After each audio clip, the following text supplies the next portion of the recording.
الحمدللہ رب العالمین والصلاة والسلام علی سید الانبیاء والمرسلین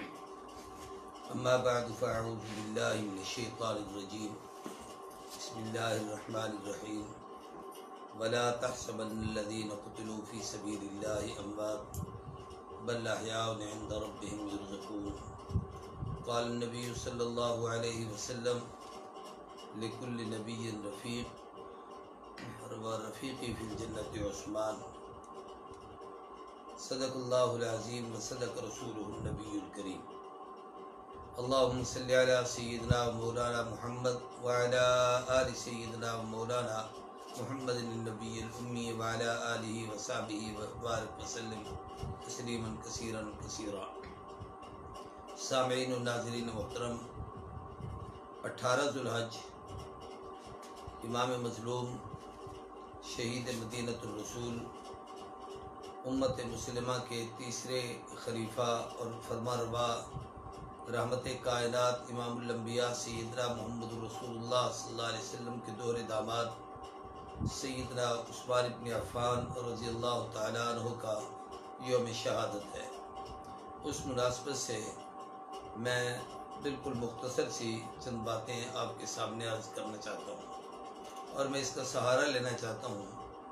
سیدنا عبداللہ ابن عباس رضی اللہ تعالیٰ عنہ سے ایک روایت ہے،